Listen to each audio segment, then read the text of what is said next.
El control de la investigación penal en Cuba corresponde a la Fiscalía. Y es que los fiscales deben velar minuciosamente porque cada acto, cada paso durante la investigación de un hecho presuntamente constitutivo de delito sea realizado en los marcos de la más estricta legalidad. Esto es muy importante, estricta legalidad, en línea directa con los derechos y garantías de los ciudadanos que están implicados. Sin embargo, también es muy importante que lo anterior no entra ni puede entrar en contradicción con la labor de controlar la investigación y poner en conocimiento, en disposición de los tribunales, aquellos hechos y los posibles autores de los actos que, de ser probados, constituirían entonces un delito. Tras el paso del huracán Ian, determinados hechos perturbaron la tranquilidad ciudadana y el orden público, algunos expuestos incluso en redes sociales. ¿Qué está pasando en este momento en relación con esos hechos? Acompáñenos y lo conocerá en esta emisión. Buenas noches.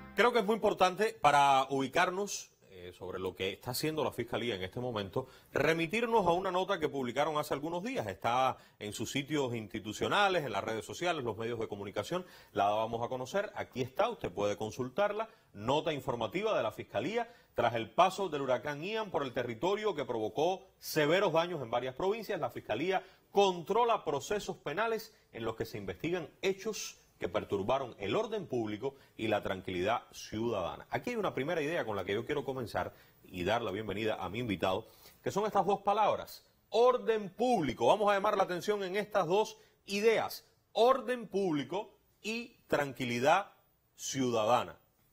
Orden público, tranquilidad ciudadana. Sí, porque pudiera alguien pensar, de hecho en redes sociales lo he leído, que lo que ocurrió en algunos lugares tras el paso del huracán Ian no perturbó, volvemos con las palabras, el orden público y la tranquilidad ciudadana. Doy la bienvenida al vicefiscal general Marcos Caraballo de la Rosa. Bienvenido, vicefiscal, un placer que nos acompañe. Buenas noches. Buenas noches, Humberto, el placer es nuestro.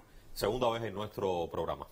Y muchas gracias por la oportunidad, por la nueva oportunidad de contribuir a la información de nuestro pueblo. Aquí tenemos orden público, tranquilidad ciudadana. En su opinión, algunos de los hechos que ocurrieron, aquí vamos a mostrar imágenes además de esos hechos, tras el paso del huracán Ian, afectaron el orden público y la tranquilidad ciudadana. ¿Qué es orden público? ¿Qué es tranquilidad ciudadana? ¿Cuál es su opinión en este sentido?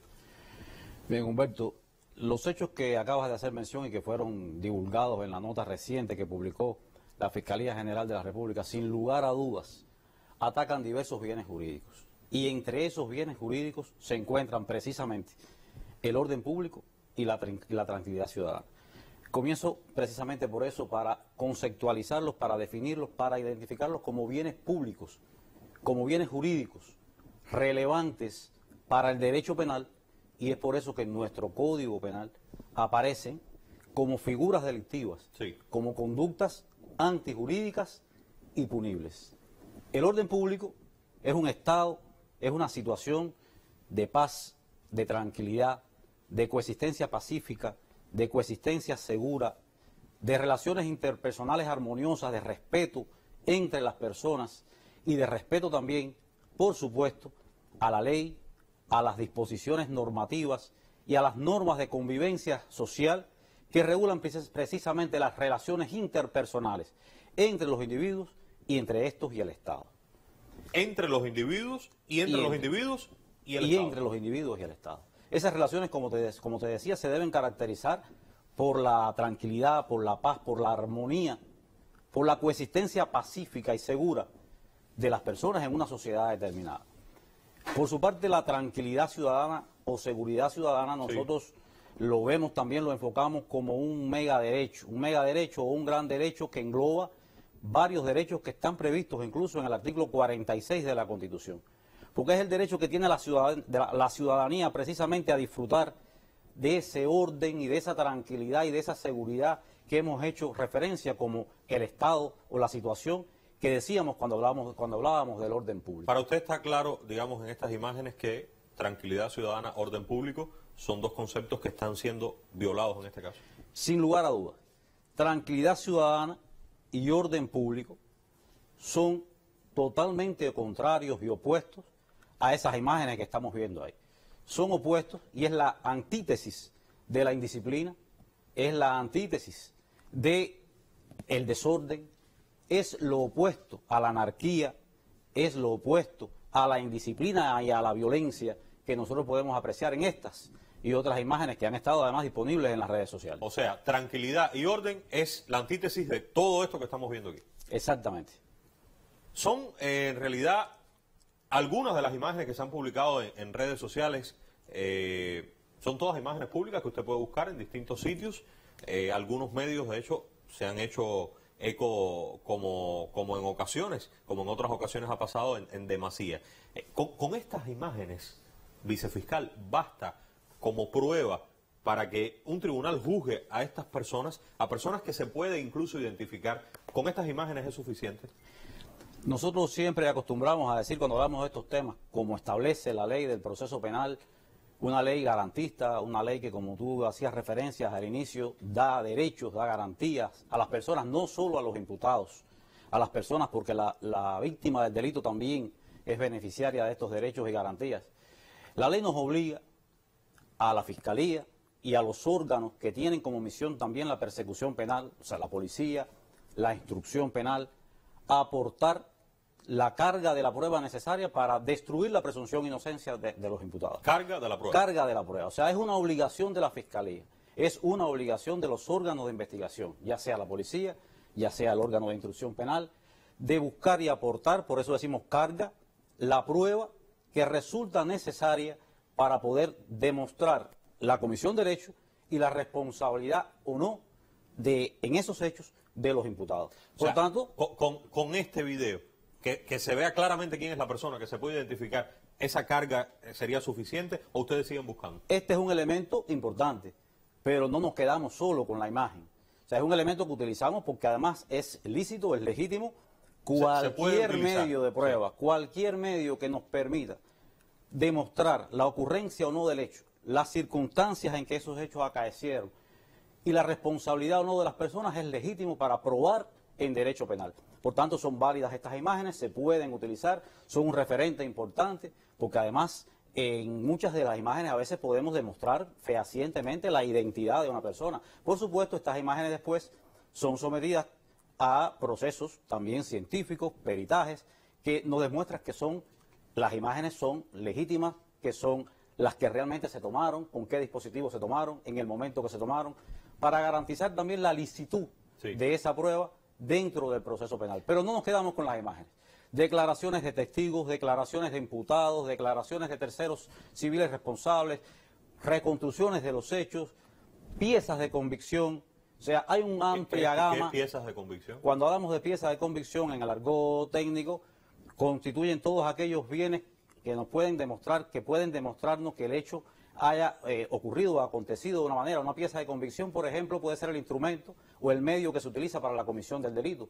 Una pieza de convicción, como lo dice su nombre, es el elemento que sirve para convencer a los operadores del derecho y en su momento al tribunal para formar la convicción de que el hecho ocurrió. Podemos hablar como pieza de convicción, por ejemplo, un teléfono celular que se haya utilizado para grabar una imagen. Es una pieza de convicción. Ustedes en la nota, quiero regresar con la nota que publicaba la Fiscalía hace algunos días. En el segundo párrafo, vamos a ver, citan incluso algunos ejemplos. Estábamos viendo esas imágenes y entre esos ejemplos se habla de incendio de instalaciones, ejecución de actos vandálicos, cierre de vías públicas con la finalidad de impedir la circulación de vehículos y personas, agresiones y ofensas a funcionarios y fuerzas del orden, incitación a la violencia. ¿Me puede hablar, ejemplificar, hasta este momento en el control de la investigación que están haciendo, van en el camino de demostrar en su momento ante el tribunal, si así el tribunal lo considera, que todo esto ocurrió así? O sea, pruebas de incendio de instalaciones, ejecución de actos vandálicos, cierre de vías públicas. Bueno, Humberto, los hechos que se publicaron en la nota en estos momentos están en investigación, o sea, son sujetos, objeto de investigación penal en estos momentos. La investigación va avanzando, se van acumulando, acopiando los medios probatorios que resultan necesarios. Y una idea que queremos dejar clara antes de hacer referencia a algunos de los ejemplos a los que tú te referías, es que no hay ninguna duda que estos hechos que están siendo objeto de investigación por los órganos del Ministerio del Interior y controlados por la Fiscalía General de la República son hechos que están tipificados y previstos como delito en el Código Penal. Y hago hincapié en esto porque se ha ido imponiendo en los medios dependientes de la mentira, dependientes del odio, dependientes del dinero de otros, que estamos procesando y que estamos investigando hechos que no son constitutivos de delitos, hechos que solo son una manifestación de un derecho constitucional relacionado con el derecho a reunirse, a asociarse y a manifestarse. Nada más lejos de la verdad. Nada más lejos de la verdad. Eso es mendaje, es falaz. Porque los hechos que se están investigando, como tú hacías referencia, tienen que ver con unos rasgos de los que vamos a mencionar algunos y que hay otros. Tienen que ver precisamente con el reclamo de manera violenta, con el reclamo empleando ofensas, con el reclamo en grupos, con los reclamos o las protestas que se convierten además en hechos claramente delictivos, porque incluso en algunos casos ha habido agresión, en algunos casos ha habido lesiones, ha habido daño a las propiedades y también en los casos muy graves para nosotros se han empleado hasta menores de edad en la comisión de estos hechos.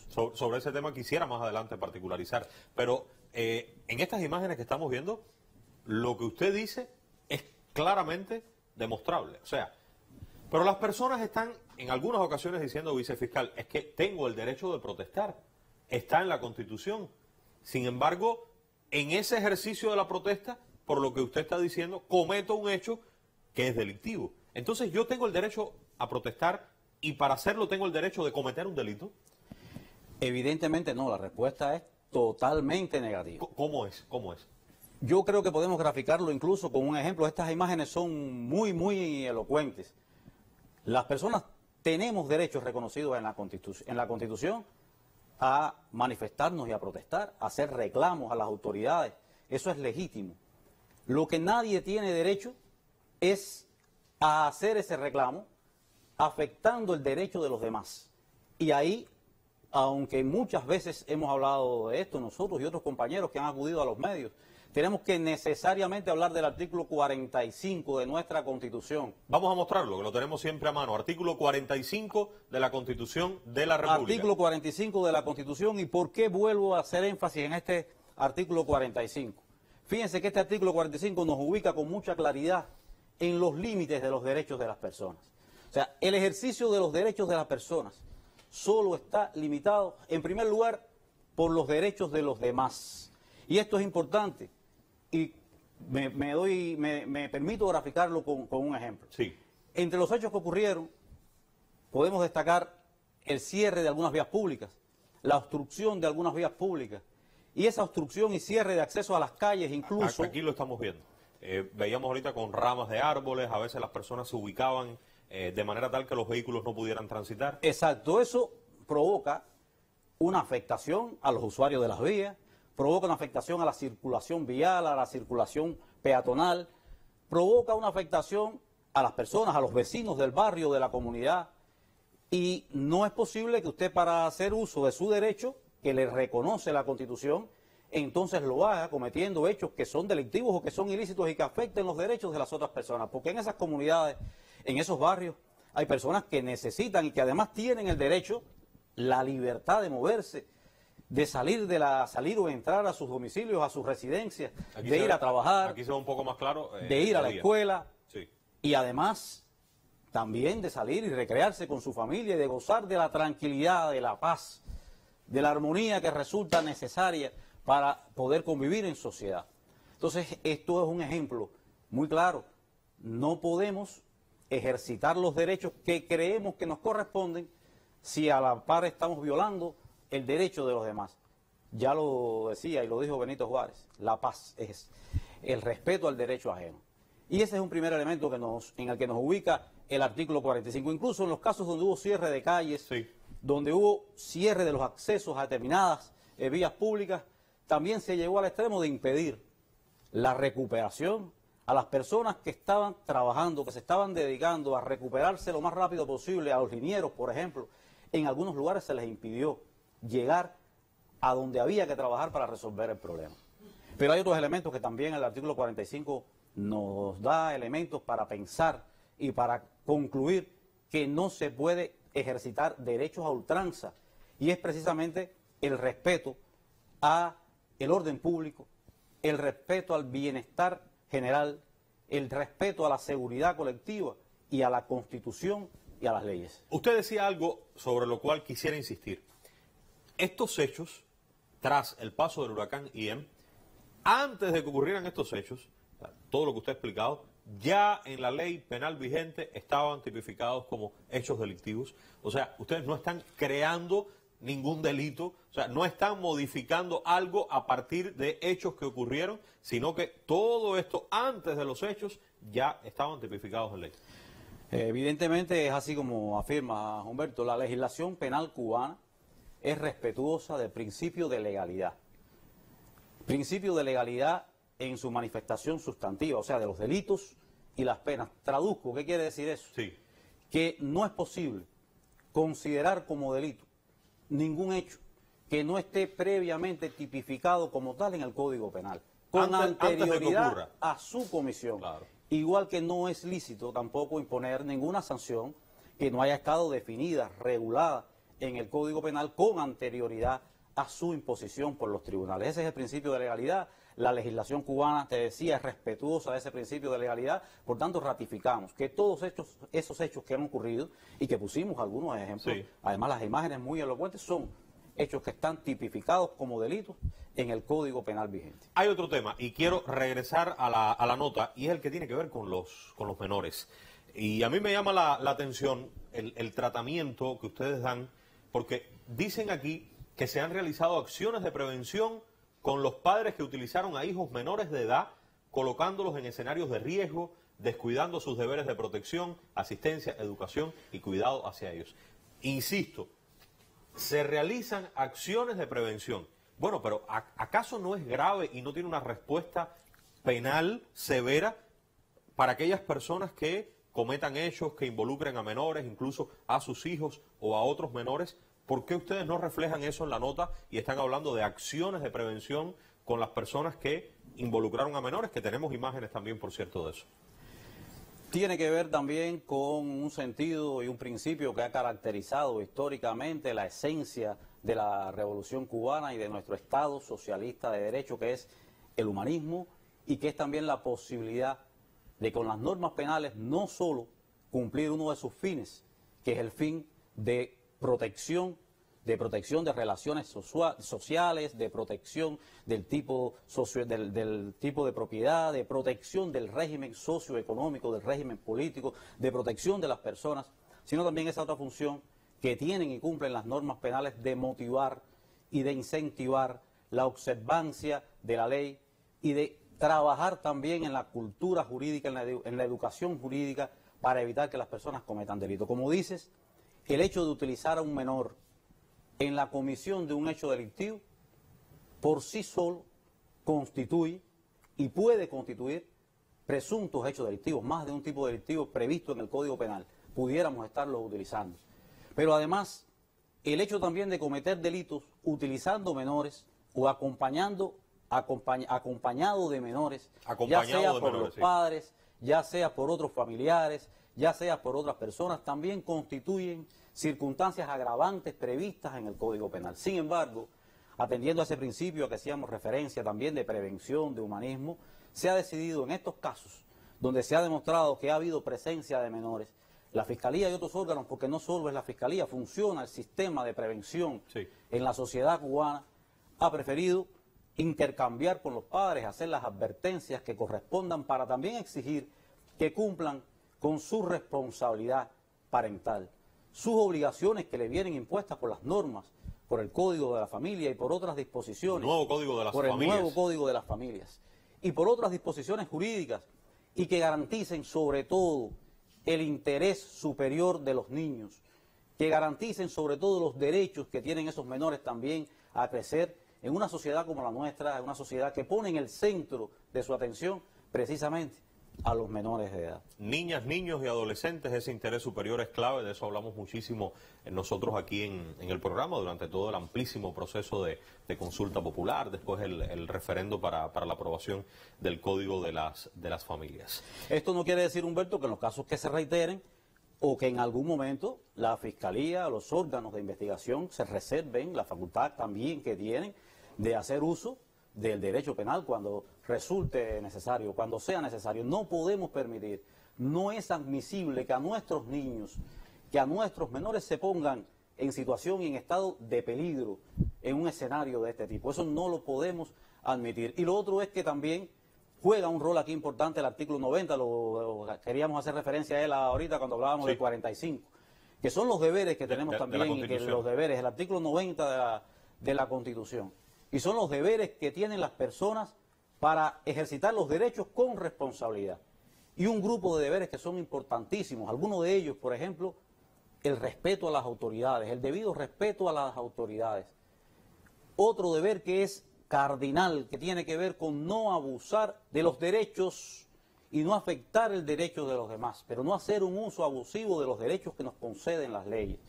Además del respeto a la Constitución, como ya vimos, el respeto a las leyes, y la defensa de la patria tan importante, que es también vital para todo ciudadano cubano.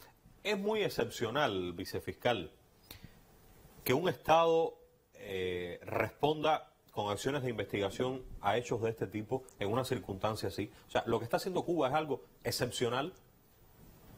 No es nada excepcional. Yo creo que también estamos obligados a decir que hay principios en derecho penal, en el derecho penal, en el derecho procesal penal que venimos obligados a cumplir. O sea, la persecución de los delitos es pública y obligatoria. Así lo establece nuestra ley. Con independencia que después, durante la investigación, los fiscales tengan la posibilidad de aplicar otras decisiones. Pero estamos obligados a garantizar que cuando ocurre un hecho delictivo, la maquinaria estatal, en función del proceso penal, eche a andar y que los hechos sean investigados. Ya decía, pública y obligatoria. Todos los estados, cualquier estado del mundo se defiende cuando recibe ataques a su institucionalidad, a sus órganos estatales, a sus funciones, al cumplimiento de sus fines. Todo estado, y no es excepción el Estado cubano, tiene mecanismos de control social, desde los menos severos hasta los más severos, para reaccionar ante esas conductas que son lesivas de bienes jurídicos, que laceran los derechos de sus ciudadanos. Y además de esa facultad, también tienen más que la facultad la obligación y la responsabilidad de defender a sus ciudadanos, de proteger a sus ciudadanos, de defender y proteger a la sociedad en sentido general. Por tanto, no es excepcional, es la manera natural en que reacciona un Estado cuando ocurren hechos delictivos que hay que investigar. Atendiendo a que el orden público y la tranquilidad ciudadana fueron evidentemente vulnerados, ¿qué garantías de los acusados no van a tener en cuenta para poder investigar más rápido, para poder sancionar lo más rápido posible? Yo creo que precisamente el control de la investigación que hace la Fiscalía General de la República, hay que recordar que estos hechos son investigados por el Ministerio del Interior, ya sea por la policía, en aquellos delitos que tienen marcos sancionadores hasta 3 años de privación de libertad, o por el órgano de instrucción penal en los delitos que son sancionables con marcos superiores y son, por supuesto, los delitos más graves previstos en nuestro Código Penal. La Fiscalía, por su parte, garantiza el control de la investigación. ¿Y qué cosa es el control? ¿Cuál es su contenido? Porque tiene que ver con lo que preguntaba. ¿Qué hacemos los fiscales para garantizar el control de una investigación penal? No es otra cosa que la revisión, la supervisión, la fiscalización, el control precisamente de que en esa investigación se garantice en primer lugar una investigación multilateral y objetiva. O sea, estamos obligados a buscar todos los elementos de prueba para demostrar la responsabilidad o no de los imputados. Lo que explicaba hace un rato. En segundo lugar, que esa investigación nos permita poder esclarecer los hechos delictivos y al fiscal cumplir con su misión de ejercitar o de ejercer la acción penal ante los tribunales, o sea, acusar a las personas que cometen los hechos delictivos, que se probó que cometen los hechos delictivos. Y una tercera importante que tiene que ver con tu pregunta, que se refiere a que en ningún caso se puede permitir la violación de la dignidad de las personas y la restricción de sus derechos. Por tanto, estamos obligados también desde la Fiscalía a no limitar derechos en la investigación, a no mermar derechos en la investigación y a garantizar no solo los derechos, sino que se cumplan esas garantías que la Constitución, en los artículos 94 y 95, y la Ley del Proceso Penal establecen y que garantizan que haya debido proceso. Y por último, que también las acciones que se ejecuten por los órganos de investigación en la fase de preparatoria del proceso penal, en esta fase investigativa, esas acciones, esas diligencias cumplan con los requisitos legales. Por tanto, garantiza la Fiscalía con el control de la investigación que se esclarezca el hecho delictivo, Sí. poner a los responsables en los tribunales, pero siempre observando los derechos y garantías que están establecidos en la Constitución y las leyes. Tenemos un minuto, vicefiscal. De acuerdo a el control de la investigación que están realizando y a las pruebas que tienen hasta este momento, el tribunal lo decidirá, sí o no. En opinión de ustedes, van en camino a intentar demostrar que el orden público y la tranquilidad ciudadana fueron vulneradas. Es así. Esa es la responsabilidad que le corresponde a la Fiscalía, demostrar que estos bienes jurídicos fueron vulnerados en un grupo importante de hechos que hoy estamos investigando. La investigación dirá la última palabra. ¿Tendríamos un mejor país si la Fiscalía vira el rostro y no investiga? Aquí no ha pasado nada. La Fiscalía no tiene ninguna posibilidad de virar el rostro y de no actuar. Primero porque la Fiscalía, como todos los órganos del Estado, venimos obligados a cumplir con la Constitución. Todos los órganos del Estado están obligados a hacerlo.